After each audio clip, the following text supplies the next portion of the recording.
नमस्कार, आप देख रहे हैं न्यूज़ वन इंडिया। मैं हूं आपके साथ सपना शर्मा। तो बुलेटिन की शुरुआत करते हैं।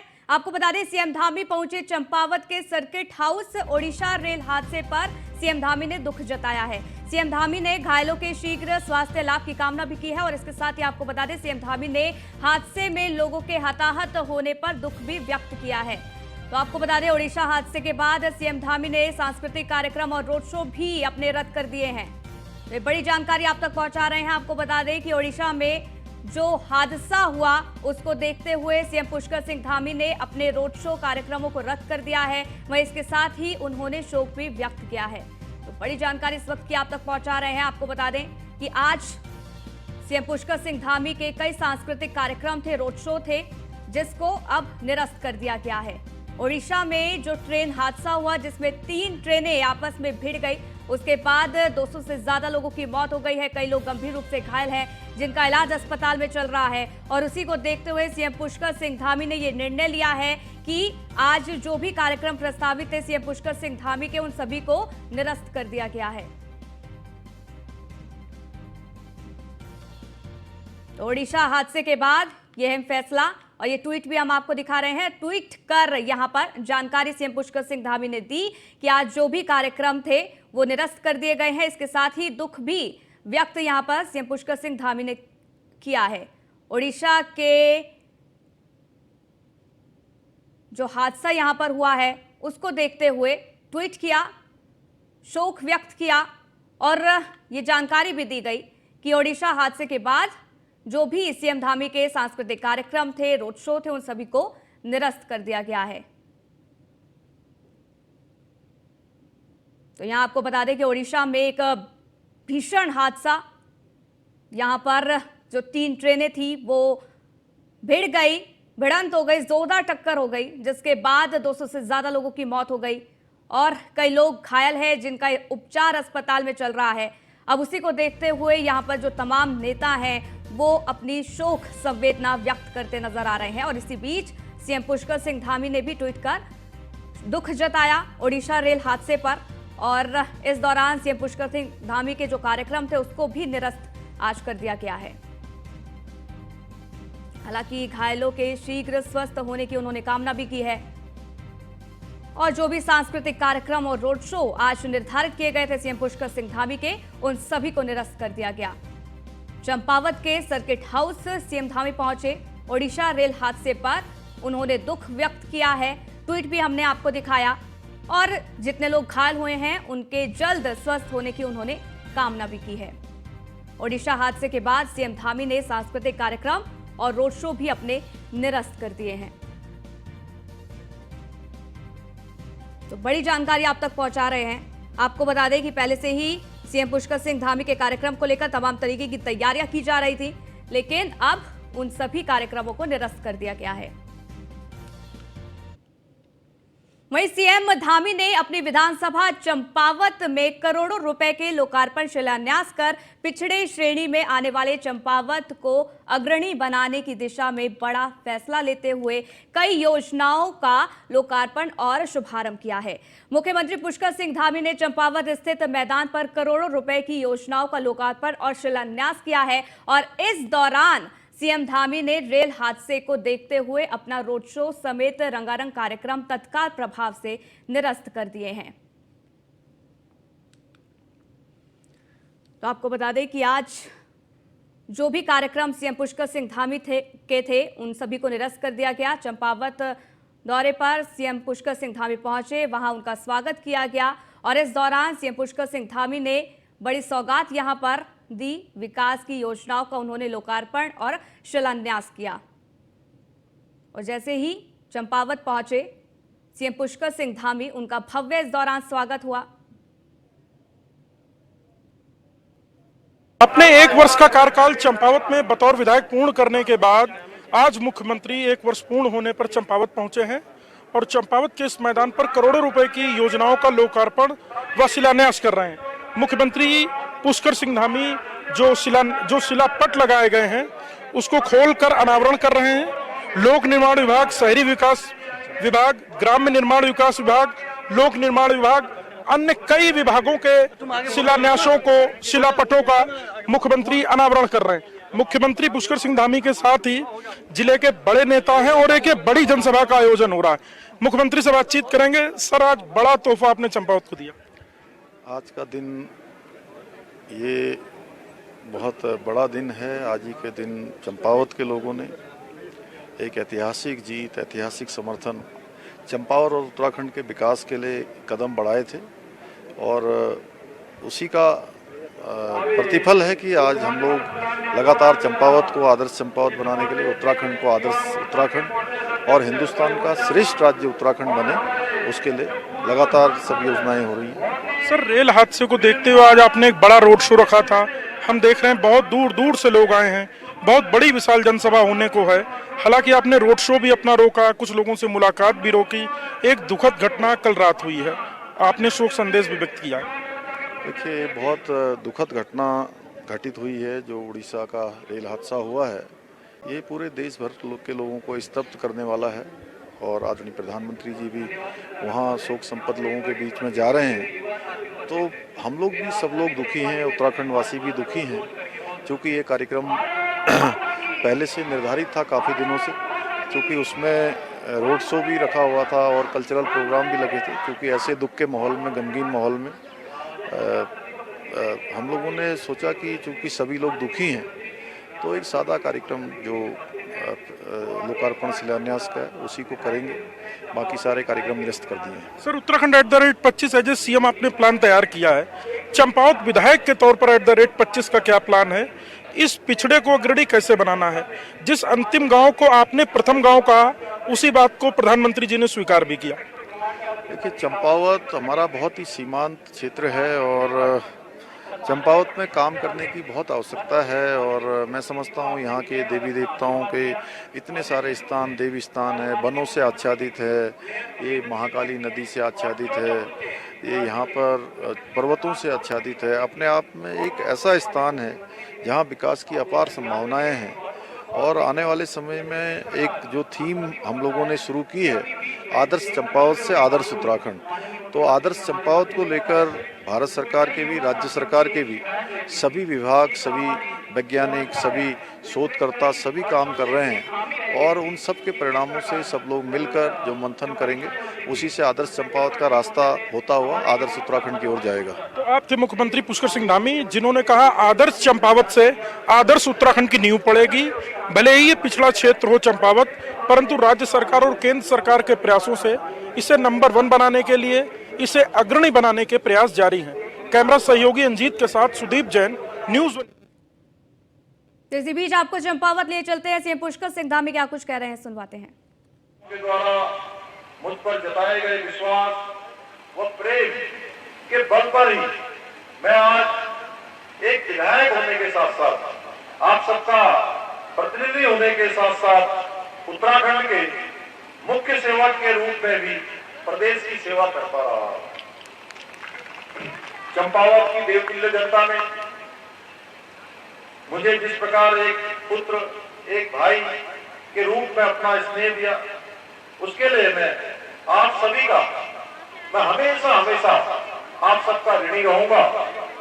आज हम चंद राजाओं की इस प्राचीन राजधानी चंपावत को मां पूर्णागिरी, गोलजू महाराज, मां बाराही, गोरखनाथ, गुरु गोरखनाथ और क्षेत्र के सभी देवी देवताओं के आशीर्वाद से एक श्रेष्ठ जिला बनाने के लिए प्रयासरत है। लगातार हमारा संकल्प है कि हमारे सभी अधिकारीगण इस काम में लगे हुए, चाहे वो प्रदेश के हमारे शीर्षस्थ अधिकारी हों या भारत सरकार के विभिन्न संस्थान हों। हमारे जिलाधिकारी श्री नरेंद्र भंडारी और उनकी पूरी टीम, हमारे पुलिस के एसएसपी श्री देवेंद्र पीचा जी समेत सारे लोग इस काम में लगे हुए हैं। इस एक वर्ष के कालखंड में उत्तराखंड के समग्र विकास के साथ ही चंपावत को विकास की दृष्टि से प्रदेश का आदर्श एवं अग्रणी जनपद बनाने के लिए एक मजबूत आधार, किसी मकान को बनाने से पहले जिस प्रकार से एक अच्छा फाउंडेशन बनाया जाता है, अच्छी नींव बनाई जाती है, उसी प्रकार से चंपावत को आदर्श और अग्रणी जिला बनाने के लिए एक मजबूत आधार इसका तैयार किया जा चुका है, जिसे आने वाले वर्षों में विकास की एक शक्तिशाली नींव, एक शक्तिशाली भवन इस पर तैयार होगा। आज गुरुजी देवता के आशीर्वाद से मेरे द्वारा चंपावत में अनेक लोक निर्माण विभाग, पेयजल विभाग, सिंचाई विभाग, श्रम विभाग सहित विभिन्न अनेकों योजनाओं का लोकार्पण और शिलान्यास यहाँ पर किया गया है। इन सभी योजनाओं के जितनी योजनाएं पिछले विगत एक वर्ष से लेकर आज तक प्रारंभ हुई हैं, इन सभी योजनाओं के पूरा होने पर जब ये सारी योजनाएं पूरी हो जाएंगी तो आप तय मानिए कि एक नए युग का सूत्रपात होगा, विकास की एक नई गंगा यहाँ बहनी प्रारंभ हो जाएगी। इसके साथ ही आज मुझे यह भी बताया गया है कि श्रम विभाग के अधीन BOCW बोर्ड द्वारा संचालित योजनाओं के माध्यम से एक वर्ष में हमारे एक जनपद में करीब 510 लाभार्थियों को 2 करोड़ रुपए से भी अधिक की धनराशि यहाँ पर प्रदान की गई है। भाइयों बहनों, आज का ये दिन मेरे लिए कई अर्थों में अत्यंत महत्वपूर्ण है, क्योंकि आज ही के दिन चंपावत उपचुनाव में रिकॉर्ड मतों से प्रदेश के विकास के लिए आप सब लोगों ने मुझे आशीर्वाद दिया था। आप सब लोगों ने अपना मत दिया था, समर्थन दिया था, आशीर्वाद दिया था। आपके हितों के लिए चुने गए और आपकी आशाओं एवं आकांक्षाओं को पूरा करने के लिए आपके द्वारा इस मुख्य सेवक को सेवा काल का एक वर्ष आज पूरा हो रहा है। आपके आशीर्वाद के कारण हमारा राज्य एक श्रेष्ठ और अग्रणी राज्यों की पंक्ति में, हमारा जनपद चंपावत एक आदर्श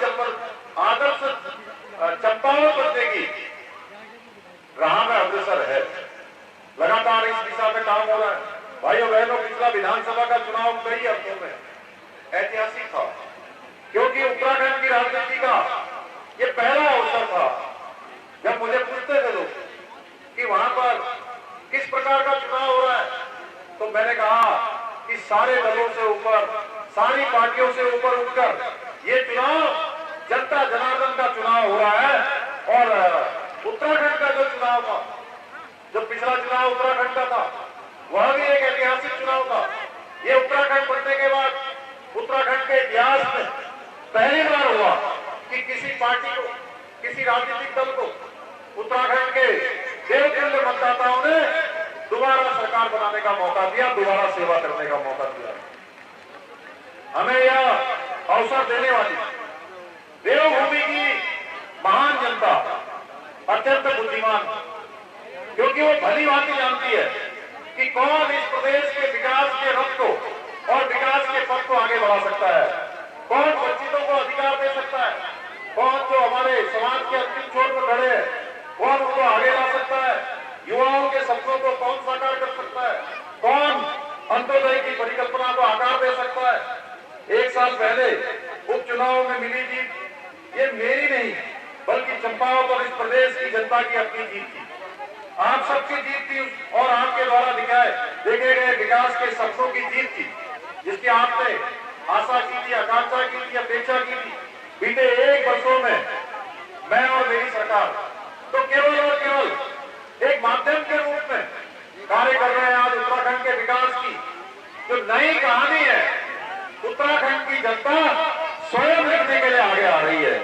इस एक वर्ष के दौरान हमने हर क्षण और हर पल ये प्रयास किया है आप सबके आशीर्वाद से कि जितने भी प्रदेश की चुनौतियां हैं, हमारे सामने जो चुनौतियां आई हैं, उन सभी चुनौतियों का हम समाधान निकालें और राज्य को इन चुनौतियों से निपटते हुए विकास के पथ पर आगे ले जाए।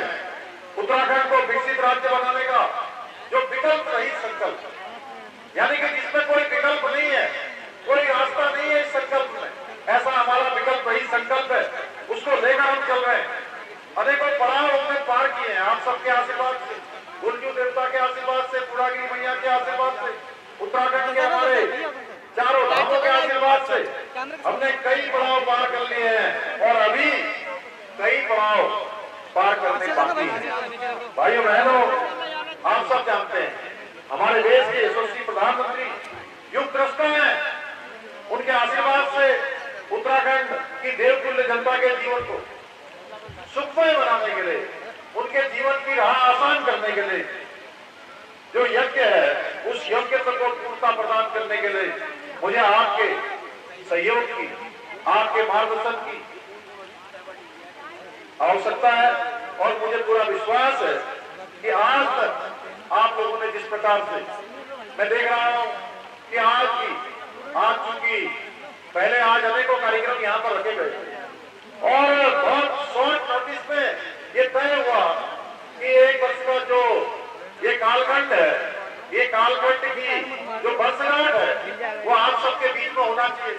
मुझे पूरे दिन भर का मैंने कार्यक्रम बनाया हुआ था, लेकिन इसी बीच में जो बहुत हम सबको हृदय विदारक जो घटना, दुखद घटना उड़ीसा में रेल दुर्घटना हुई है, उसके कारण से जो सारे कार्यक्रम निरस्त हुए। उन कार्यक्रमों में हमारे बहुत सारे सांस्कृतिक कार्यक्रम भी थे, हमारे बहुत सारे स्कूल के बच्चों के कार्यक्रम भी थे। सड़क पर पूरे रास्ते पर यहाँ तक पहुँचने के लिए लोगों के बीच में अभिवादन भी था। हमारे नौजवान युवा उत्साहित थे। हमारी माताएं बहनें, जब मैं आ रहा था तो रास्ते में वो कह रही थी कि अपने फूल रखे हुए हैं, तो उनको लग रहा था कि मैं खुली गाड़ी से या उनके सामने से गुजरूंगा, तो वह भी अपना आशीर्वाद देने के लिए रुकी हुई थी। लेकिन सभी लोगों को, क्योंकि मैं सबसे क्षमा मांगता हूं कि इस कार्यक्रम को हमने इसमें परिवर्तन किया, क्योंकि ऐसी हृदय विदारक घटना हुई है, लेकिन उसके बावजूद भी हमारे सभी कार्यकर्ता दूर दूर से आ गए थे।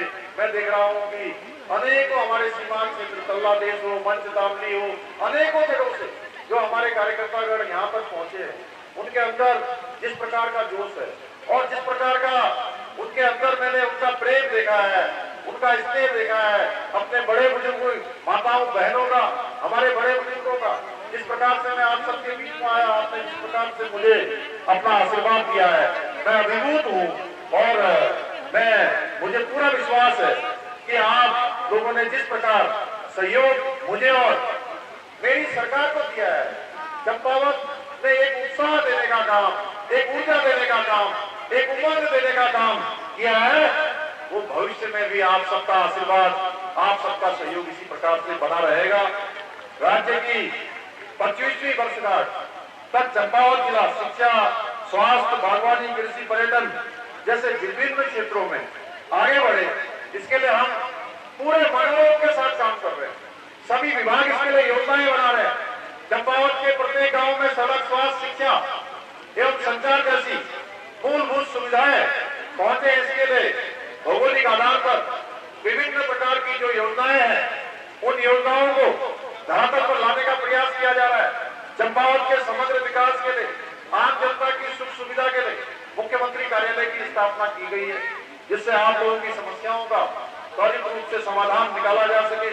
भाइयों बहनों, वर्ष 2021 में आदरणीय प्रधानमंत्री मोदी जी ने बाबा केदार की भूमि से, पवित्र भूमि से कहा था, 21वीं सदी का तीसरा दशक उत्तराखंड का दशक होगा।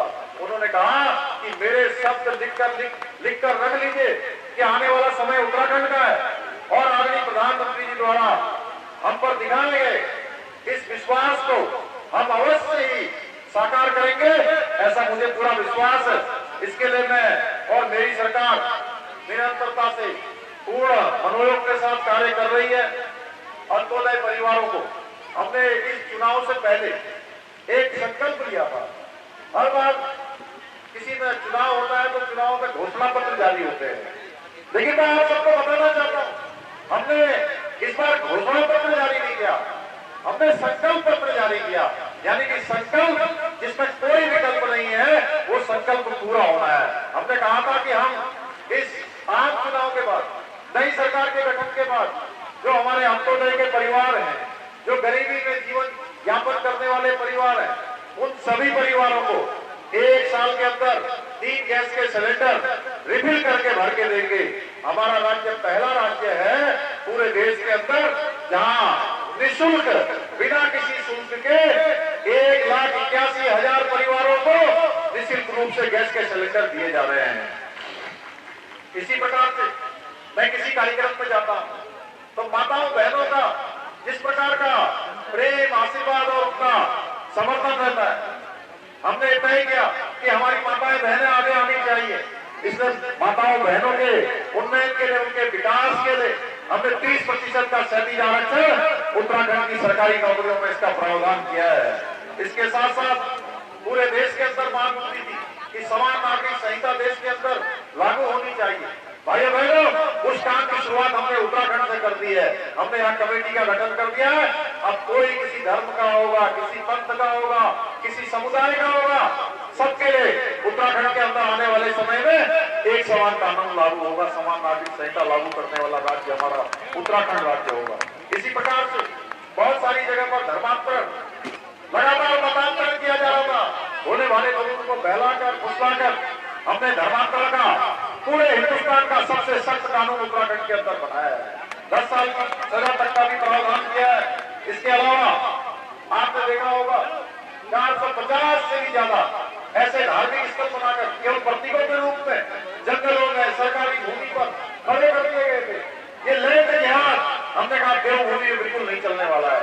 उत्तराखंड की मूल जो स्वरूप है, देवभूमि का जो स्वरूप है, उस स्वरूप को हम किसी रूप में बदलने नहीं देंगे, चाहे उसके लिए हमको कितना भी बड़ा फैसला क्यों न लेना पड़े। हम अतिक्रमण किसी कीमत पर बर्दाश्त नहीं करेंगे। इस प्रकार से यहाँ पर डेमोक्रेटिक जनसंख्या का असंतुलन, जनसंख्या का लगातार जो एक बिगड़ती व्यवस्था बन रही है, उस व्यवस्था को रोकने के लिए, इसके रोकने के लिए भी कड़े कदम उठाने हो। यह देश के अंदर हमारे नौजवान, हमारे छात्र छात्राएं, मेरे भाई बहन जिनको अनेक परीक्षाओं में भाग लेना है, उनका सिलेक्शन, उनका चयन केवल एक आधार पर होगा कि उनकी चयन का आधार अब नकल नहीं होगी, अब पर्चा लीक नहीं होगा, अब पेपर में कोई सेटिंग नहीं होगी, पेन ड्राइव पर भी नकल नहीं होगी। अब केवल और केवल योग्यता के आधार पर उनका चयन होगा और एक गरीब माता पिता के बेटे को भी जो उसका असली पूंजी है, उस पूंजी के आधार पर उसको परीक्षाओं में चयन का अधिकार मिलेगा। इसके लिए हम देश का सबसे कड़ा कानून, नकल विरोधी कानून लाए हैं। आंदोलनकारियों को आरक्षण देना हो या फिर हाल ही में उच्च शिक्षा प्राप्त कर रहे प्रदेश के हमारे उच्च शिक्षा के जितने विद्यार्थी हैं, चाहे वो महाविद्यालय का हो, चाहे विश्वविद्यालय के हो या कक्षा 6 से लेकर 12 तक के विद्यार्थी हो, सभी को हमने छात्रवृत्ति देने के लिए भी कदम उठाया है। अनेकों काम किए। अभी हमने हमारे जो कक्षा 12वीं पास करने वाले छात्र छात्राएं होते हैं, उनको अपने प्रमाण पत्र बनाने के लिए अनेकों चक्कर तहसील के, मजिस्ट्रेट कार्यालय के लगाने पड़ते हैं। हमने अपना प्रमाण अपना करके हमने उसका एक अभियान आने वाले दिनों में लिया है कि अब इनके प्रमाण पत्र स्कूलों में ही बनाए जाएंगे। भाइयों बहनों, ये हमने अनेकों महत्वपूर्ण कार्यों को धरातल पर उतारने का प्रयास किया है।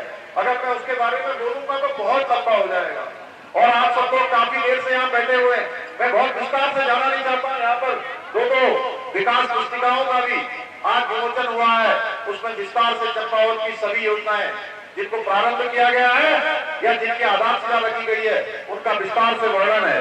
भाइयों बहनों, हमारे लिए केवल और केवल प्रदेश का हित सर्वोपरि है और जब तक हम और हमारी सरकार, हम किसी भी वर्ग का, हमने तय किया है, किसी भी कीमत पर अहित नहीं होने देंगे। हर वर्ग को आगे लाने का काम करेंगे। ये चंपावत हमारी वीरों की भूमि है और यहाँ पूरे उत्तराखंड की भांति पूरे प्रत्येक परिवार से कोई न कोई सेना में या अर्धसैनिक बलों में आज काम करते हैं। आपको मैं विश्वास दिलाता हूँ, आज के इस अवसर पर आपका मुख्य सेवक होने के नाते और एक सैनिक पुत्र भी, कि मैं आदरणीय मोदी जी के नेतृत्व में जो हमारी सरकार है वो आपके। तो सीएम पुष्कर सिंह धामी को आप सुन रहे थे। चंपावत में वो है और इस दौरान उन्होंने कहा कि कितने विकास कार्य इस वक्त यहां पर किए जा रहे हैं। बहरहाल रुकेंगे एक छोटे से ब्रेक के लिए, जल्द हाजिर होंगे। जब तक देखते रहिए न्यूज़ 1 इंडिया।